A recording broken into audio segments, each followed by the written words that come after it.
शिवम, अनुष्का, राहुल, ऋतिक, अजय, सुमित, वरुण, वंदना, हिमांशु, पवन, दीपिका, अनुष्का, राहुल, आभा, अंशु, सुमित, दीपिका, दिव्या, वरुण, कीर्ति, प्रीति, प्रेम, शिवांगी, सुमित, शालिनी, शाहिनी, अजय। क्या हाल है भाई आप सभी के? बढ़िया, फर्स्ट क्लास, शानदार जानदार, एकदम झकास। तो कल हम लोगों ने जो चैप्टर शुरू किया था डेट वाज सीटिंग अरेंजमेंट, और सीटिंग अरेंजमेंट में हमने कल बेसिक लेक्चर अटेंड किया था, और मुझे पूरी उम्मीद है कि आप लोगों ने उस लेक्चर को अटेंड किया और अल्टीमेट आपको मजा आया होगा। आपने कभी सोचा नहीं था कि सीटिंग अरेंजमेंट के भी क्वेश्चन आप लोग बनाने लगोगे, और आप लोग बनाने लगे। जिस बच्चे ने कल का लेक्चर अभी तक नहीं देखा वो बच्चा कल का लेक्चर जरूर देख ले। कल हम टोटल कितनी अरेंजमेंट पढ़ चुके थे? 4 अरेंजमेंट हम पढ़ चुके हैं, 4। ठीक है, आज है ये 5th अरेंजमेंट। अब आप इस अरेंजमेंट को ध्यान से देखो। इस अरेंजमेंट से रिलेटेड जो क्वेश्चन है वो बेटा नेक्स्ट पेज पे पूछे गए हैं। इस इंफॉर्मेशन से जो रिलेटेड क्वेश्चन है वो अगले पेज पे पूछे गए हैं। चलिए, एस और क्यू,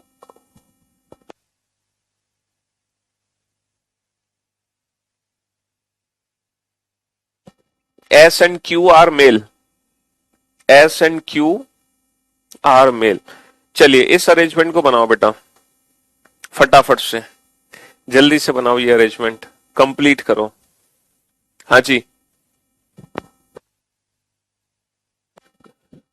हरे कृष्णा, जय श्री कृष्णा, जय श्री राम। एक बार देखते हैं कि क्लास पीएनजी डल तो जानी चाहिए कल की लेक्चर की। हमारे कुछ टेक्निकल छुट्टी पे चले आते हैं तो थोड़ा सा डिले हो सकता है पीएनजी डलने में। वैसे तो डलने में डिले नहीं होना चाहिए। अच्छा, कल की पीएनजी अभी तक अपलोड नहीं हुई है। चलो मैं एक बार इनको इन्फॉर्म कर देता हूँ, जब तक आप इस क्वेश्चन को बनाओ।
पीएनजी फटाफट से, वो एक्चुअली ना गलती से ना वो हो गई, इनएक्टिव हो गई थी, है ना, तो वो दोबारा से एक्टिव हो गई है। चलिए फटाफट से इस क्वेश्चन को सॉल्व करो जल्दी से। J P Q R S T U V are married couple. भैया 8 लोग हैं जो कि पति पत्नी हैं। सिटिंग अराउंड ए सर्कल, एक वृत्त के चारों ओर बैठे हैं। फेसिंग द सेंटर, और सबका जो मुख है वो केंद्र की ओर है ना। The profession of the males within the group are lecturer, lawyer, doctor and scientist. मतलब जो मेल्स कैंडिडेट है ना, उनका प्रोफेशन हमें दे रखा है। उनका प्रोफेशन दे रखा है, वो लॉयर है ना, लेक्चरर भी है, डॉक्टर भी है, साइंटिस्ट भी है। अमंग द मेल्स, अच्छा पुरुषों में से ना, among the males only R and V are sitting together. जो पुरुष है उसमें से केवल आर और वी ही 2 ऐसे मेल है जो एक साथ बैठे हैं, जो एक साथ बैठे हैं, जिसमें से जो आर है वो लॉयर है और जो वी है वो साइंटिस्ट है। लेकिन इस पॉइंट का यूज आप कर नहीं सकते भाई, पुरुषों में से केवल आर और वी 2 पर्सन एक साथ बैठे हैं। इस पॉइंट का यूज आप इसलिए नहीं कर सकते क्योंकि आपको पता नहीं है कि इन दोनों में से राइट में कौन बैठेगा, लेफ्ट में कौन बैठेगा। हमें सिर्फ इतना पता है, there are total 8 person, all are sitting at equidistance, ठीक है, and all are facing the centre. तो हमने सबसे पहला जो स्टेप है, जब भी हम क्लोज्ड फॉर्म के क्वेश्चन बनाते हैं तो सबसे पहला स्टेप हमारा है कि ये लोग जहां बैठे हैं उसको बनाओ, और जितने भी लोग हैं सबको एक साथ बैठा दो और सबका फेस कर दो सेंटर की तरफ। ये सबसे पहला पॉइंट है। अब पुरुषों में से केवल among the males only R and V are sitting together. देखो पुरुषों में से केवल आर और वी ही दो ऐसे मेल हैं जो एक साथ बैठेंगे, इन दोनों के अलावा कोई भी दो मेल एक साथ नहीं बैठ सकते, है ना। हाँ जी, पुरुषों में से सिर्फ आर वकील और वी वैज्ञानिक एक साथ बैठे हैं। इसका मतलब यह है सिर्फ आर और वी ही दो ऐसे मेल हैं जो एक साथ बैठेंगे, इसके अलावा कोई भी दो मेल एक साथ नहीं बैठेंगे। तो बाबू हमें एक चीज यहां पे समझ आती है, पता है क्या समझ आती है? हमें एक चीज यहां पर ये समझ आती है कि इस पॉइंट का यूज फिलहाल हम अभी कर नहीं सकते, इसको ना एज ए हिंट की फॉर्म में हमने लिख लिया, एज ए हिंट की फॉर्म में हमने लिख लिया। Each man is seated besides his wife. देखो हर व्यक्ति अपनी पत्नी के साथ बैठा है। देखो ऑब्वियस सी बात है, हर आदमी अपनी पत्नी के साथ बैठेगा और किसी के साथ तो बैठेगा नहीं। तो हर पति पत्नी एक साथ बैठे हैं, ये भी हिंट है, ये भी हिंट है कि जितने भी पति पत्नी हैं वो एक साथ बैठे हैं, जितने भी पति पत्नी हैं वो एक साथ बैठे हैं, जिसका भी यूज हम बाद में करेंगे। अगला पॉइंट, अभी तक हमारा क्वेश्चन शुरू नहीं हुआ है ना। अगला point, U is the wife of lecturer is seated second to the right of V. U, प्रत्येक पुरुष अपनी पत्नी के साथ बैठा है, चलिए सही बात है। U is the wife of lecturer is seated second to the right of we.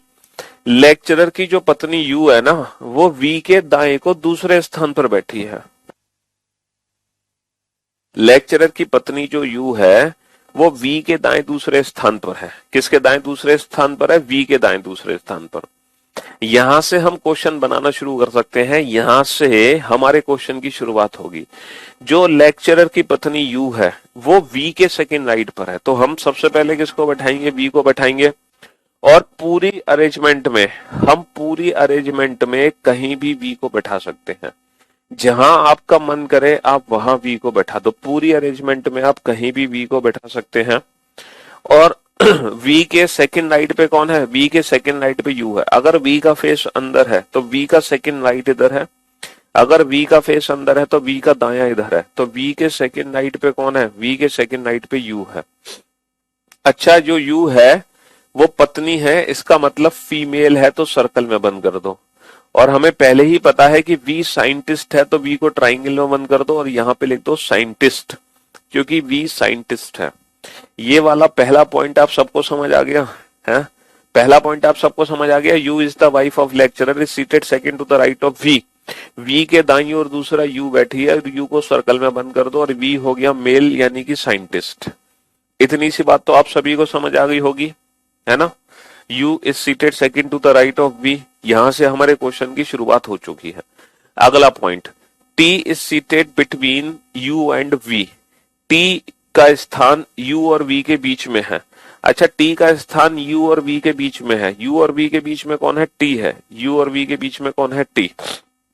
अब आप मुझे बताओ, यहां तक किसी को कोई दिक्कत? कोई दिक्कत नहीं, यहां तक कोई दिक्कत नहीं। अब ये जो पहला पॉइंट आपने छोड़ा था उस पॉइंट का यूज कर लेते हैं। Among the males only R and V are sitting together. तो बेटा आर और वी दो मेल ऐसे हैं जो एक साथ बैठेंगे। अब ये वी को हम बैठा चुके हैं, तो अब हम आर को बैठा सकते हैं। आर बेटा यहां नहीं आएगा, तो 100% आर यहां आएगा। और आर मेल है जो कि है लॉयर, जो कि है लॉयर। तो पहला पॉइंट हमने यूज कर लिया, बहुत बढ़िया। अब हम दूसरा पॉइंट यूज करेंगे कि हर पति अपनी पत्नी के साथ बैठेगा। हर पति अपनी पत्नी के साथ बैठेगा। तो ये जो वी है बेटा, ये किसका पति है? क्या वी की जो पत्नी है वो आर हो सकती है? भाई इसकी पत्नी इसके साथ है, क्या वो पत्नी आर है? नहीं सर, आर कैसे पत्नी होगी? आर तो मेल है। तो जो वी की पत्नी है वो 100% टी है। वी की पत्नी 100% टी है, क्योंकि हर पति पत्नी एक साथ है। अच्छा एक बात बताओ, ये जो आर है इसकी पत्नी भी तो इसी के साथ होगी। अब इसकी पत्नी ये तो है नहीं, तो जो आर की पत्नी है वो ये है। ये बेटा आर की पत्नी है, तो ये हो गए पति पत्नी, ये हो गए पति पत्नी। अच्छा, यू भी तो किसी की पत्नी होगी। अब यू किसकी पत्नी है? इसकी पत्नी तो है नहीं यू, तो यू इसकी पत्नी है। यू इसकी पत्नी, और you is the wife of lecturer. You lecturer की पत्नी है, तो ये लेक्चरर हो गया, ये हो गया लेक्चरर, ये लेक्चरर हो गया। अच्छा, लॉयर हो गया, साइंटिस्ट हो गया, लेक्चरर हो गया, अब बच गया डॉक्टर। अब मैं डॉक्टर को कहां बैठाऊं? बेटा डॉक्टर ये नहीं है क्योंकि डॉक्टर मेल है, डॉक्टर ये भी नहीं है, डॉक्टर ये भी नहीं है, डॉक्टर ये भी नहीं है, डॉक्टर ये भी नहीं है, डॉक्टर ये भी नहीं है। तो जो डॉक्टर है वो इन दोनों में से कोई एक है। अब बेटा गलती से भी ये डॉक्टर नहीं हो सकता। पूछो क्यों ये डॉक्टर नहीं हो सकता? क्योंकि आर और वी को छोड़कर कोई भी दो मेल एक साथ नहीं बैठेंगे। आर और वी को छोड़कर कोई भी दो मेल एक साथ नहीं बैठेंगे। इसका मतलब ये डॉक्टर कभी नहीं हो सकता। तो भाई साहब डॉक्टर ये भी नहीं, ये भी नहीं, ये भी नहीं, ये भी नहीं, ये भी नहीं, ये भी नहीं और ये भी डॉक्टर नहीं, तो 100% यही डॉक्टर है। अच्छा डॉक्टर की पत्नी डॉक्टर के साथ होगी। अब ये तो डॉक्टर की पत्नी है नहीं क्योंकि ये तो लॉयर की पत्नी है, ये तो लॉयर की पत्नी है, तो डॉक्टर की पत्नी ये हो गई, डॉक्टर की पत्नी ये हो गई। समझ रहे हो? क्वेश्चन खत्म हो गया भाई साहब, बचा ही नहीं क्वेश्चन में कुछ। अगला point, P is the wife of doctor. P is the wife of doctor, P doctor की पत्नी है, तो डॉक्टर की पत्नी कौन है? डॉक्टर की पत्नी पी है। अच्छा Q is not doctor, Q doctor नहीं है। अगर क्यू डॉक्टर नहीं है और क्यू एक मेल है, क्यू डॉक्टर भी नहीं है, क्यू मेल है, तो क्यू कौन है? लेक्चरर हो गया। S and Q are male, S बेटा मेल है तो एस हो गया डॉक्टर, और बचा कौन? बचा जे, तो ये जे हो गई और ये अरेंजमेंट हमारी कंप्लीट हो गई, ये अरेंजमेंट हमारी कंप्लीट हो गई। अब इस इंफॉर्मेशन से रिलेटेड क्वेश्चन क्या पूछे गए हैं? देखो ये क्वेश्चन पूछे गए हैं इंफॉर्मेशन से रिलेटेड। पहला क्वेश्चन पूछा गया है निम्न में से डॉक्टर कौन है?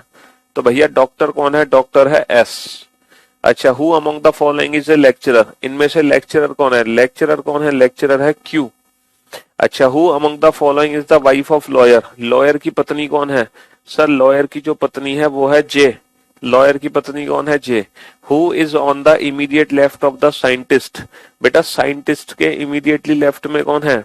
साइंटिस्ट के इमीडिएट लेफ्ट में है आर लॉयर जो कि जे का पति है, आर लॉयर जो कि जे का पति है, आर लॉयर जो कि जे का पति है, तो हस्बैंड ऑफ जे। अच्छा T is between which of the following, T किस किस के बीच में है? टी किस किस के बीच में है? यू और वी के बीच में। टी किस किस के बीच में है? यू और वी के बीच में। तो हमारा जो काम था वो था सीटिंग अरेंजमेंट बनाना। उससे रिलेटेड जो क्वेश्चन पूछे गए हैं वो तो हम सॉल्व कर ही सकते हैं प्यार से, हंसते हुए। चलिए अब ये नेक्स्ट क्वेश्चन आपके सामने है, लेकिन ये क्वेश्चन तो बहुत बड़ा क्वेश्चन है, तो एक सिंगल पेज पे ये क्वेश्चन आ नहीं पा रहा क्योंकि इसका जो नेक्स्ट पार्ट है वो नेक्स्ट उसमें दिया हुआ है। समझ रहे हो? हाँ जी। तो अब हम क्या करें, इस क्वेश्चन को कैसे बनाएं? तो इस क्वेश्चन को बनाने का तरीका ये है कि आप इस क्वेश्चन की पहले तो ये वाली इंफॉर्मेशन पढ़ लो, आप इस क्वेश्चन की ये वाली इंफॉर्मेशन पढ़ लो, ये वाली इंफॉर्मेशन। ये जो इंफॉर्मेशन है ना ये मैं अगले पेज पर आपको दे देता हूं, आप फिलहाल इस इंफॉर्मेशन को रीड कर लो जल्दी से। ये क्या लिखा हुआ है जल्दी से रीड कर लो, ये क्या लिखा हुआ है? A B C D E F G H एक केंद्र की ओर मुख करके एक वृत्त के चारों ओर बैठे हैं, इनमें से प्रत्येक का अलग अलग पेशा है, यानी कि डॉक्टर, इंजीनियर, आर्किटेक्ट, शिक्षक, क्लर्क, दुकानदार, व्यापारी और बैंक कर्मी। ठीक है, ये 8 लोग हैं जो एक वृत्त के चारों ओर बैठे हैं, सबका अलग अलग पेशा है। अब ये जो इंफॉर्मेशन है ये मैं आपको यहां दे देता हूं, ये इंफॉर्मेशन मैं आपको यहां दे देता हूं, यहां पर। ठीक है, अब इंग्लिश वाला जो पेज है वो भी इंफॉर्मेशन आपको चाहिए, है ना?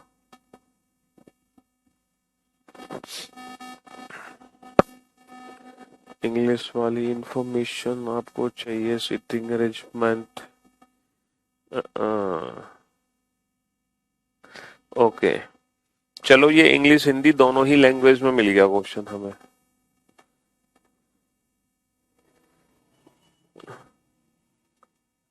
ये इंग्लिश हिंदी दोनों ही लैंग्वेज में मिल गया, ये दोनों ही लैंग्वेज में लिखा हुआ क्वेश्चन है, यहाँ पर आप देख सकते हैं। चलिए साहब,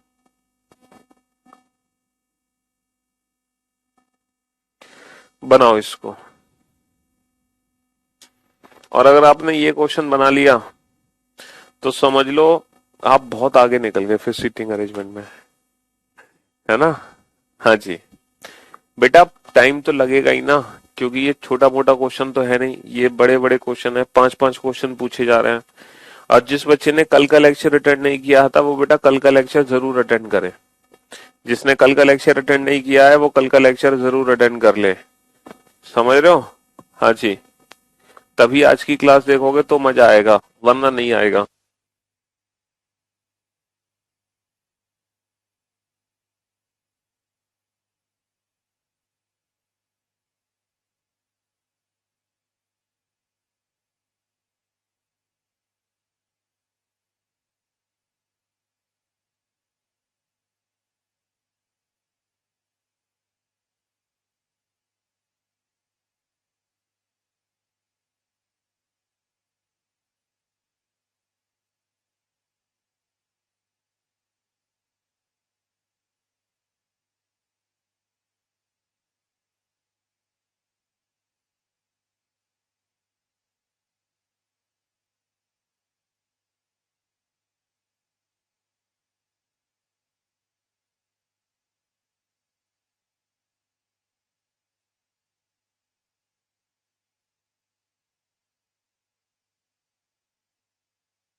मैं एक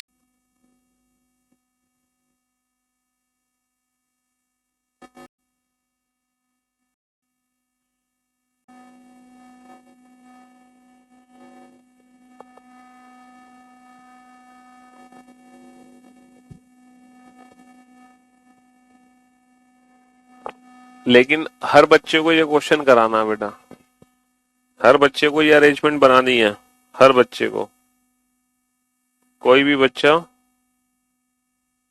छोड़ेगा नहीं इस क्वेश्चन को।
हाँ जी, चलिए साहब, अब देखते हैं कितने बच्चे इस क्वेश्चन को बना पाए और इससे रिलेटेड जो आंसर आपको देने हैं वो कैसे दोगे।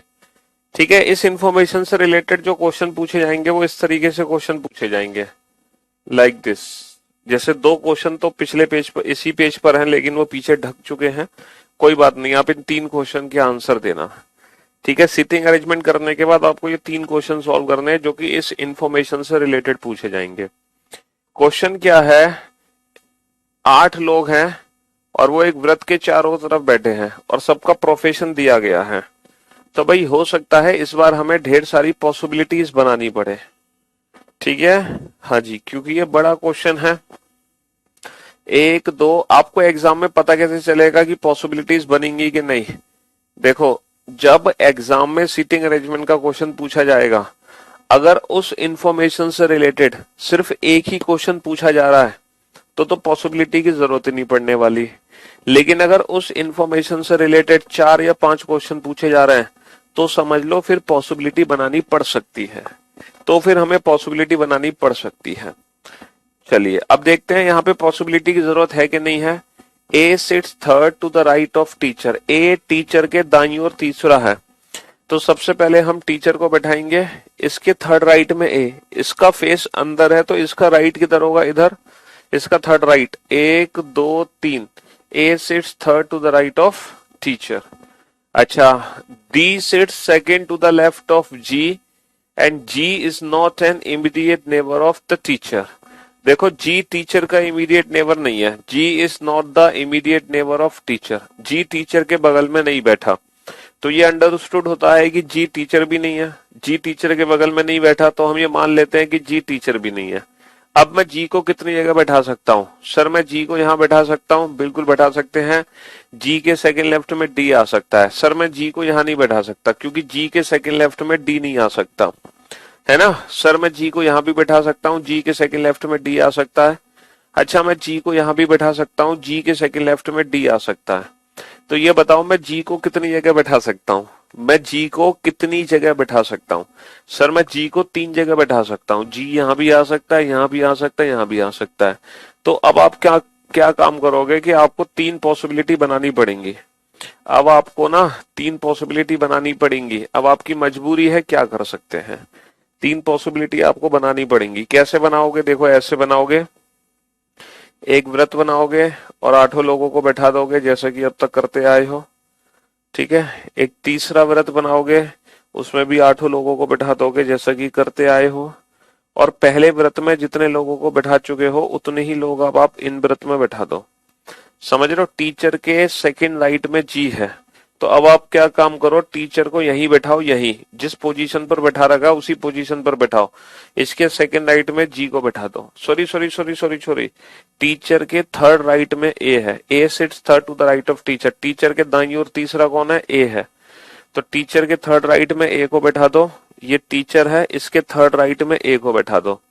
तो हमने 3 पॉसिबिलिटी बना ली। तीनों पॉसिबिलिटी में हमने टीचर को बैठाया और टीचर के थर्ड राइट में ए को बैठाया। अब बेटा जो पॉसिबिलिटी है वो जी की पॉसिबिलिटी है। जी 3 जगह बैठेगा, या तो जी यहां बैठेगा, या फिर जी यहां बैठेगा, या फिर जी यहां बैठेगा। तब हम क्या करेंगे, तीनों पॉसिबिलिटीज में जी को हम एक एक जगह बैठा देंगे।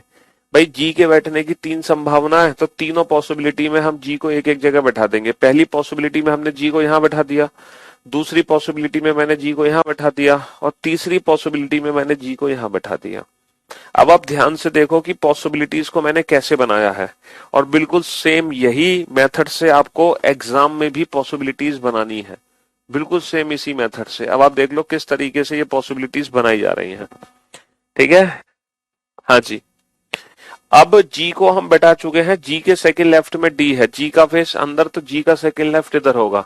तो जी के सेकंड लेफ्ट में हमने डी को बैठा दिया, जी के सेकंड लेफ्ट में हमने डी को बैठा दिया, और जी के सेकंड लेफ्ट में हमने डी को बैठा दिया। जी के सेकंड लेफ्ट में हमने डी को बैठा दिया। भाई जी के बाईं ओर दूसरा डी, जी के बाईं ओर दूसरा डी, जी के बाईं ओर दूसरा डी बैठा दिया हमने। बहुत बढ़िया, ठीक है। यहां तक किसी भी बच्चे को कोई दिक्कत नहीं होनी चाहिए किसी भी प्रकार की। Only 1 person sit between B who is the shopkeeper and teacher. देखो, टीचर और बी शॉपकीपर के बीच में एक व्यक्ति है। टीचर और बी शॉपकीपर के बीच में एक व्यक्ति है, ये टीचर है, तो बी शॉपकीपर ये नहीं हो सकता। फिर बी शॉपकीपर ये ही है। टीचर और बी शॉपकीपर के बीच में एक व्यक्ति है, तो ये टीचर है, तो बी शॉपकीपर ये नहीं हो सकता, ये है। टीचर और बी शॉपकीपर के बीच में एक व्यक्ति है, तो बी शॉपकीपर ये नहीं हो सकता, तो फिर बी शॉपकीपर ये है। टीचर और बी शॉपकीपर के बीच में एक व्यक्ति है। टीचर और बी शॉपकीपर के बीच में एक व्यक्ति है, तो बेटा बी शॉपकीपर ये नहीं हो सकता, तो बी शॉपकीपर ये है। बी शॉपकीपर कौन है? बी शॉपकीपर ये है। टीचर और बी शॉपकीपर के बीच में एक व्यक्ति बैठा है। तो तीनों संभावनाओं में मैं बी शॉपकीपर को बैठा चुका हूं, ठीक है। तीनों संभावनाओं में बी शॉपकीपर को बैठा चुका हूं। अगला, the one who is an architect sits third to the right of the shopkeeper. Shopkeeper के थर्ड राइट में आर्किटेक्ट है, शॉपकीपर के थर्ड राइट में कौन है? आर्किटेक्ट है। बेटा ये शॉपकीपर है, इसका थर्ड राइट किधर होगा? अगर इसका फेस अंदर है तो इसका राइट इधर होगा। शॉपकीपर का थर्ड राइट 1 2 3, तो ये आर्किटेक्ट हो गया। शॉपकीपर के थर्ड राइट में आर्किटेक्ट है। ये शॉपकीपर है, इसका थर्ड राइट, बेटा इसका फेस अंदर तो इसका दायां इधर होगा। 1 2 3, तो ये आर्किटेक्ट हो गया। शॉपकीपर के थर्ड राइट में आर्किटेक्ट है। ये शॉपकीपर है, इसका फेस अंदर, इसका थर्ड राइट 1 2 3, तो शॉपकीपर के थर्ड राइट में आर्किटेक्ट है। इस तरीके से हम पॉसिबिलिटीज को लेके चलेंगे। ठीक है, अभी तक हमारी तीनों पॉसिबिलिटीज सही हैं। अगला point, H sits between architect and engineer. इस पॉइंट को अच्छे से समझ लो। H sits between architect and engineer. Architect और इंजीनियर के बीच में एच है। देखो ये आर्किटेक्ट है, आर्किटेक्ट और इंजीनियर के बीच में एच नहीं आ सकता, नहीं आ सकता। आर्किटेक्ट और इंजीनियर के बीच में एच नहीं आ सकता। इसका मतलब ये है पहली पॉसिबिलिटी में मैं एच को बैठा ही नहीं पाऊंगा। पहली पॉसिबिलिटी में मैं एच को बैठा ही नहीं पाऊंगा, क्योंकि आर्किटेक्ट और इंजीनियर के बीच में एच नहीं है। आर्किटेक्ट और इंजीनियर के बीच में एच नहीं है।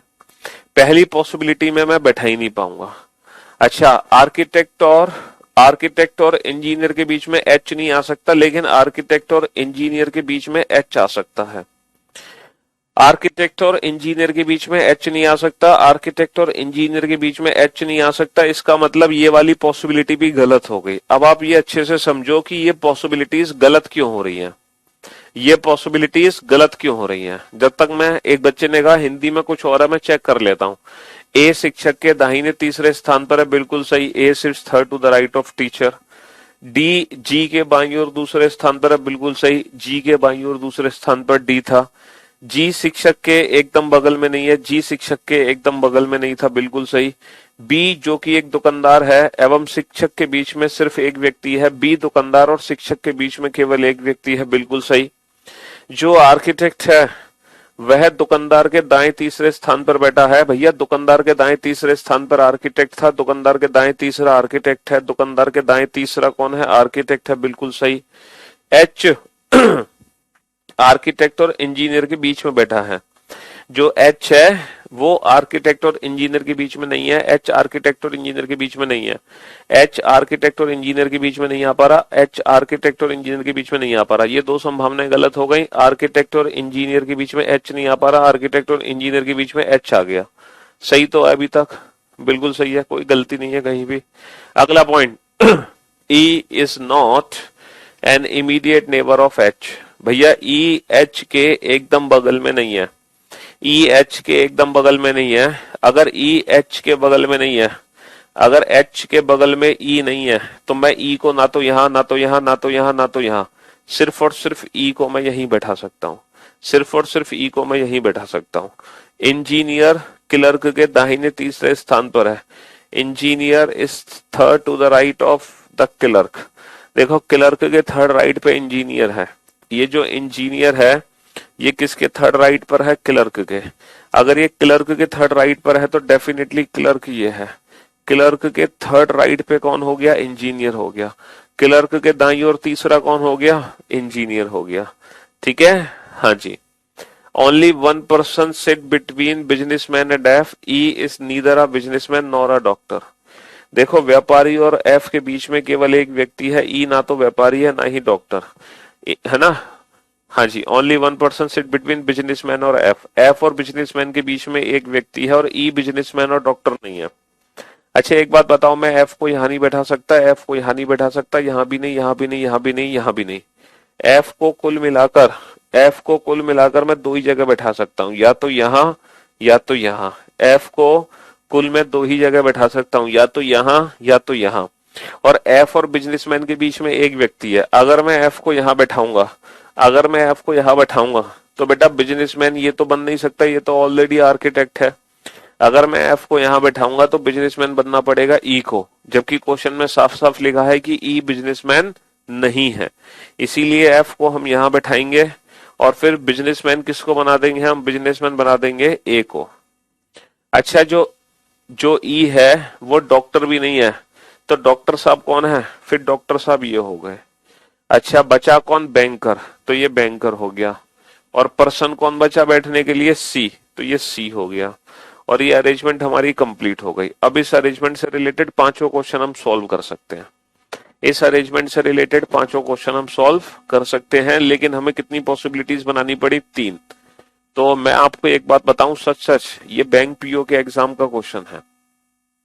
ये क्वेश्चन बैंक पीओ के एग्जाम में आया था और इस इंफॉर्मेशन से रिलेटेड 5 क्वेश्चन पूछे गए थे। कितने क्वेश्चन पूछे गए थे? 5 क्वेश्चन पूछे गए थे, जिसमें से 2 क्वेश्चन तो बेटा क्वेश्चन के पीछे छिप गए। आप इनमें से आंसर दो। Who among the following is an engineer? भाई साहब इनमें से इंजीनियर कौन है? इंजीनियर कौन है? C. C. How many people sit between engineer and clerk? ये बताओ इंजीनियर और क्लर्क के बीच में कितने लोग हैं? इंजीनियर और क्लर्क के बीच में अगर मैं यहां से देखता हूं तो 2 लोग हैं। अगर मैं यहां से देखता हूं तो इंजीनियर और क्लर्क के बीच में कितने लोग हैं? 1 2 3 4। तो इंजीनियर और क्लर्क के बीच में 2 भी और 4 भी। 2 भी और 4 भी। Who is on the immediate right of the doctor? Doctor के इमीडिएट राइट हैंड पे कौन है? बेटा डॉक्टर का फेस अंदर, इसका इमीडिएट राइट, इसका दाया। डॉक्टर के इमीडिएट राइट पे ए बिजनेसमैन। A businessman. चलिए साहब, अब नेक्स्ट क्वेश्चन पे चलते हैं। ओहो, नेक्स्ट क्वेश्चन में ये जो अरेंजमेंट है इसको बनाओ, क्योंकि इस अरेंजमेंट से रिलेटेड जो क्वेश्चन पूछे गए हैं वो क्वेश्चन फिर नेक्स्ट पेज पे हैं। तो पहले आप इस अरेंजमेंट को कंप्लीट करो, फिर इससे रिलेटेड जो 5 क्वेश्चन है वो ये है, तब आप इन पांचों क्वेश्चन के आंसर देना। पहले आप ये अरेंजमेंट बनाने की कोशिश करो। अभी तक हमने जितने भी क्वेश्चन किए सीटिंग अरेंजमेंट के, हर क्वेश्चन में हर व्यक्ति का फेस एक ही डायरेक्शन में था, है ना? लेकिन इस बार शायद हम एक ऐसा क्वेश्चन करेंगे जिसमें कुछ लोगों का फेस सेंटर की तरफ होगा और कुछ लोगों का फेस सेंटर से बाहर होगा। ठीक है? हम्म। सीटिंग अरेंजमेंट चैप्टर बेटा कम से कम चलेगा 7-8 दिन। कम से कम 7-8 क्लासेस होंगी। इंग्लिश में कट कुछ भी नहीं हो रहा, यहां से क्वेश्चन पढ़ना शुरू कर दो। 7 पीपल, यहां से क्वेश्चन पढ़ना शुरू करो। 7 people ABCDEFG are sitting in a circle. यहीं से ऊपर जो लाइन गायब है उससे कोई लेना देना नहीं है। ये पीछे वाली स्लाइड, बार बार पीछे वाली स्लाइड का मतलब क्या है भाई साहब? तुम अरेंजमेंट बनाते नहीं हो क्या साथ की साथ? और इससे पीछे वाली स्लाइड ले लो। लो, और छूट गया तो फिर बाद में देखना। लेफ्ट राइट बेटा पर्सन के फेस के अकॉर्डिंग करना है। अगर फेस अंदर है तो उसके अकॉर्डिंग, बाहर है तो उसके अकॉर्डिंग। और अपने आप को इमेजिन कर लिया करो।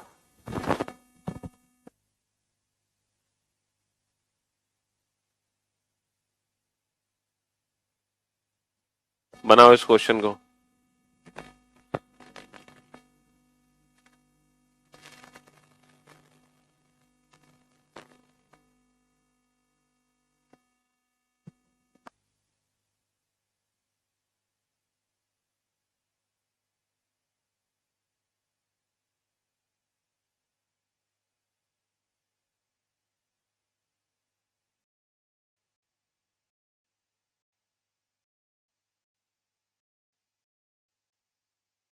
करने दो, बट क्वेश्चन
क्वेश्चन को बनाने के लिए, और उम्मीद करते हैं कि आप लोगों ने ये क्वेश्चन बना लिया होगा। तो देखते हैं कि आप लोगों ने क्वेश्चन कैसे बनाया है, क्या आपने पॉसिबिलिटीज बनाई है या बिना पॉसिबिलिटीज के इस क्वेश्चन को बना दिया आप लोगों ने। टोटल 7 लोग हैं जो कि एक सर्कल के चारों तरफ बैठे हैं, लेकिन इस बार हमें ये नहीं पता कि इन सबका फेस कहां पर है। तो हम 7 लोगों को बैठा तो सकते हैं, लेकिन उनका फेस डिफाइन हम नहीं कर सकते। मैंने 7 लोगों को बैठा तो दिया, लेकिन मैं फेस डिफाइन नहीं कर सकता, क्योंकि मुझे नहीं पता किसका फेस अंदर है किसका फेस बाहर है। सिर्फ इतना पता है कि 5 लोगों का फेस अंदर है, 5 लोगों का फेस अंदर है। वो कौन 5 लोग हैं पता चलेगा थोड़ी देर में। चलिए जानते हैं। तो सबसे पहला पॉइंट है कि C sits third to the left of D and both are facing the centre.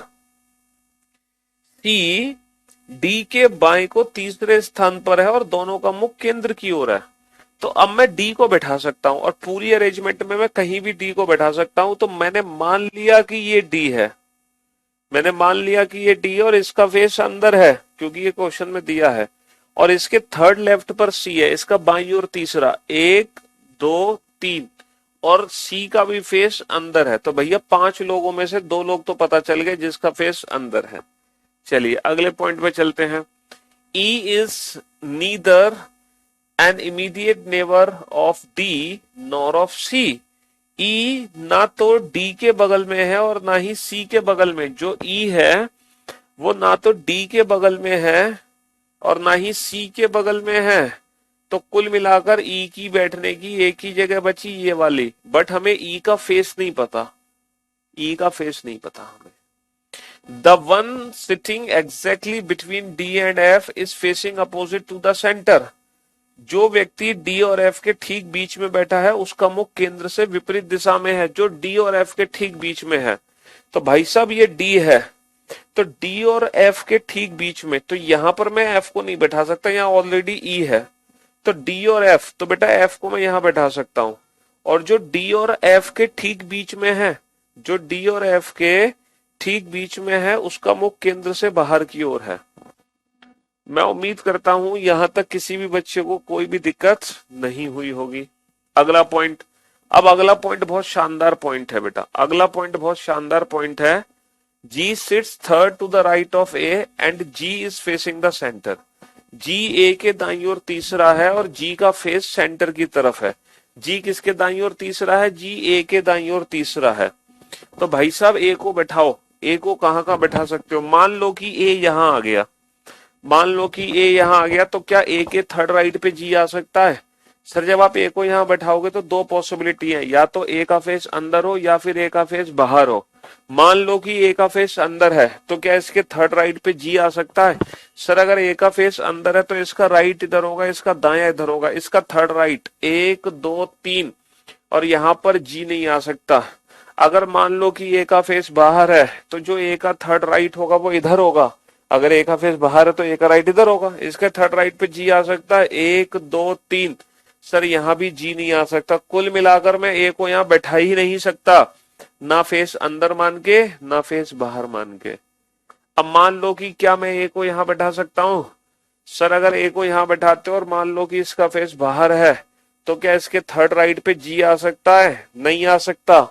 मान लो कि इसका फेस अंदर है, तो क्या इसके थर्ड राइट पे G आ सकता है? अगर ये अंदर फेस है तो इसका थर्ड राइट बेटा यहां होगा, और यहां भी G नहीं आ सकता। क्यों? क्योंकि G का फेस तो अंदर होना चाहिए, बाहर नहीं होना चाहिए।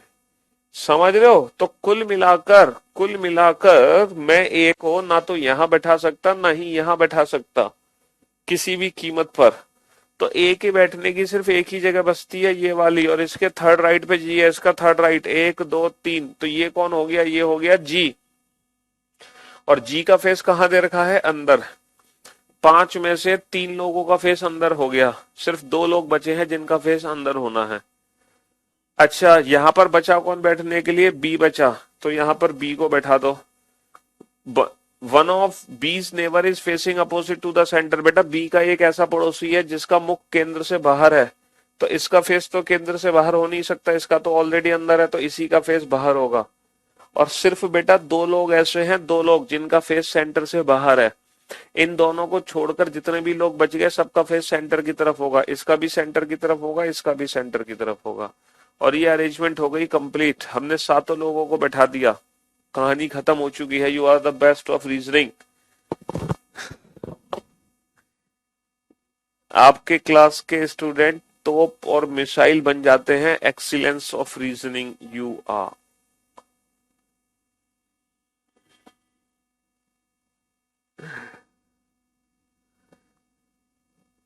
चलिए अब इस इंफॉर्मेशन से रिलेटेड क्वेश्चन क्या है, who sits third to the left of G, who sits third to the left of G, G के बाईं ओर तीसरा कौन है, देखो जी का फेस अंदर है, तो जी का जो लेफ्ट होगा वो इधर होगा, तो इसके थर्ड लेफ्ट पे कौन है, एक दो तीन, जी के थर्ड लेफ्ट पे कौन है, डी।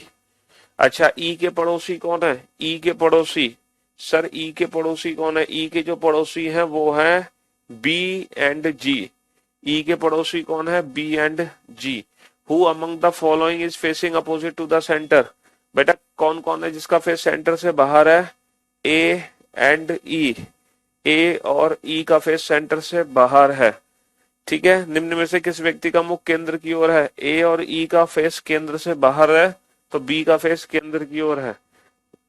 ए के ठीक दाएं स्थान पर कौन बैठा है, ए के ठीक दाएं स्थान पर ए का फेस बाहर, ए का इमीडिएट राइट कौन है, ए का फेस बाहर, ए के इमीडिएट राइट पे कौन है, एफ। हाँ जी,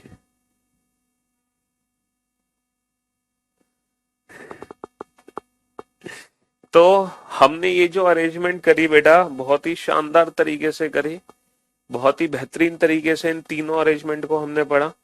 सबसे पहले तो हमने पॉसिबिलिटीज बनाना सीखा, हालांकि पॉसिबिलिटीज का यूज बेटा भी होगा आगे आगे, है ना, अच्छे लेवल से होगा पॉसिबिलिटीज का यूज, आप चिंता मत करो।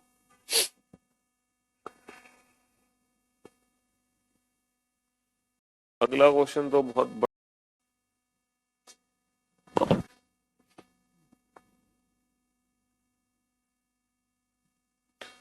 ओके, अगला क्वेश्चन तो बहुत बड़ा क्वेश्चन लग रहा है हमें।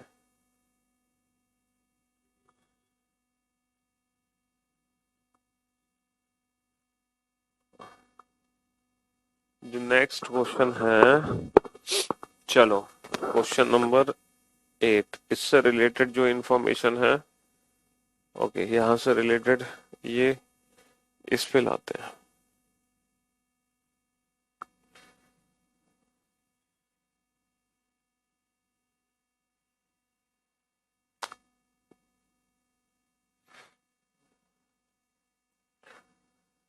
चलिए साहब, क्वेश्चन नंबर 8 है,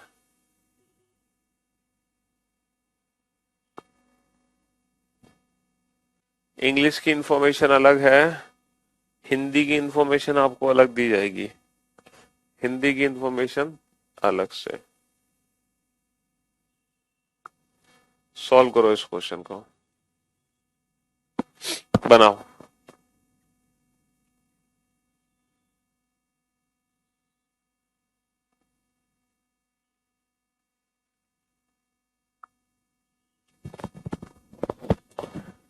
फिर इस अरेंजमेंट से रिलेटेड जो क्वेश्चन है वो ये है, ये 2 क्वेश्चन और फिर ये 3 क्वेश्चन।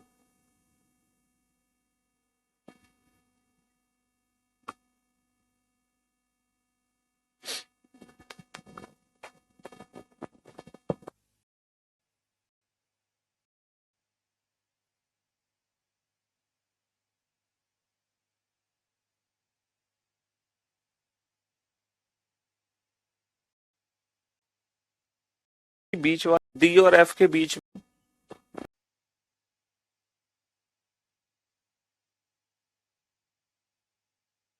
बीच वाला क्या है भाई, बीच वाला क्या समझाऊं, है कौन सा पॉइंट है, जो डी व एफ के बीच में बैठा है उसका मुख केंद्र के विपरीत दिशा में है, तो बेटा जो डी और एफ के बीच में है उसका जो मुख है वो केंद्र से बाहर की ओर था, कहानी खत्म।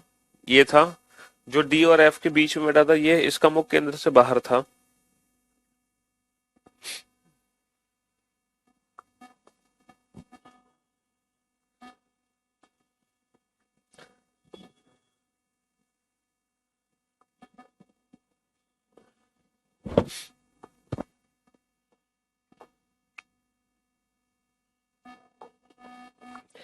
क्वेश्चन क्या है बेटा, ये लोग कहाँ बैठे हैं?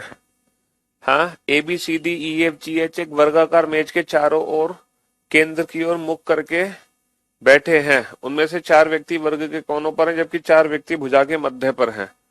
मतलब एक वर्गाकार मेज के चारों तरफ बैठे हैं लोग, वर्गाकार मेज के चारों तरफ बैठे हैं, सबका मुख फेस के केंद्र की ओर है। 4 लोग कोने में बैठे हैं और 4 लोग भुजा के मध्य में बैठे हैं। 4 लोग कोने में बैठे हैं, 4 लोग भुजा के मध्य में बैठे हैं। ठीक है। ए एफ के दाईं ओर दूसरे स्थान पर है, एफ मेज की एक भुजा के मध्य में बैठा है। एफ जो है भुजा के मध्य में बैठा है और ए एफ के दाईं ओर दूसरे स्थान पर है। A sit second to the right of F, F का फेस अंदर, इसके सेकंड राइट पे कौन है? इसके सेकंड राइट पे ए है। ठीक है। जी जो किसी भी कोने पर नहीं बैठा है, डी के दाईं ओर दूसरे स्थान पर है।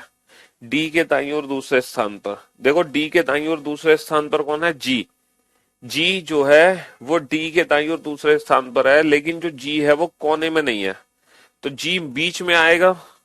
तो जी को मैं यहां नहीं बैठा सकता, क्योंकि ये जो जी है वो डी के सेकंड राइट पे नहीं आ पा रहा, इसीलिए मैं जी को यहां बैठाऊंगा और ये डी के सेकंड राइट पे आ गया। डी के सेकंड राइट पे कौन आ गया? जी आ गया।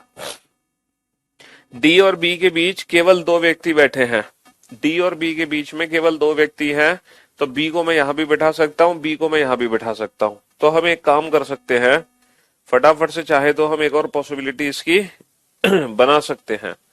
1 2 3 4 5 6 7 8। हम F को बैठा चुके हैं, हम A को बैठा चुके हैं, हम D को बैठा चुके हैं, हम G को बैठा चुके हैं। पॉइंट क्या है? पॉइंट यह है कि D और B के बीच में केवल 2 व्यक्ति हैं। अगर D यहां है तो B यहां भी हो सकता है, अगर D यहां है तो B यहां भी हो सकता है। तो B की 2 पॉसिबिलिटी थी, तो एक में B को यहां, दूसरे में B को यहां। C G के बिल्कुल बगल में नहीं बैठा, C जो है वो G के बगल में नहीं है, तो C इन दोनों में से कहीं भी आ सकता है। C G के बगल में नहीं है, तो C को मैं यहीं बैठाऊंगा।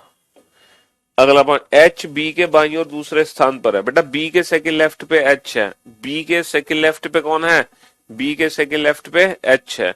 B के सेकंड लेफ्ट पे कौन है? B के सेकंड लेफ्ट पे H है। आखिरी का पॉइंट, E G या F के बगल में नहीं बैठा। जो E है वो G और F के बगल में नहीं है, जो E है वो G और F के बगल में नहीं है। बेटा जो E है वो ना तो G के बगल में है ना F के, तो E यहां नहीं आ सकता, तो E यहां आएगा और ये बचा कौन? C। E जो है वो G के बगल में नहीं आएगा और F के बगल में भी नहीं आएगा, लेकिन यहां मजबूरी है E को बैठाना, तो ये संभावना गलत, ये संभावना सही हो गई, ये संभावना हमारी सही हो गई। Who among the following sit in the middle of the side, इनमें से बीच में कौन बैठा है? H बैठा है? नहीं। E बैठा है बीच में? नहीं। D बैठा है? यस। C बैठा है बीच में? नहीं। Who among the following sit at the corner, D corner में? नहीं। E कॉर्नर में है? यस, E कॉर्नर में है।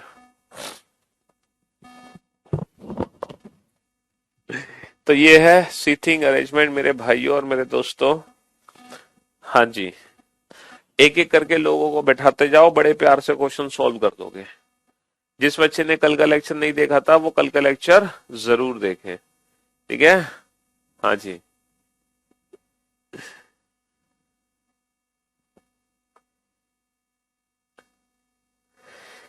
शुक्रिया, थैंक यू सो मच। आज की सेवा बस यहीं समाप्त करते हैं, बहुत पढ़ लिया आज हमने, इससे ज्यादा क्या पढ़ पाएंगे।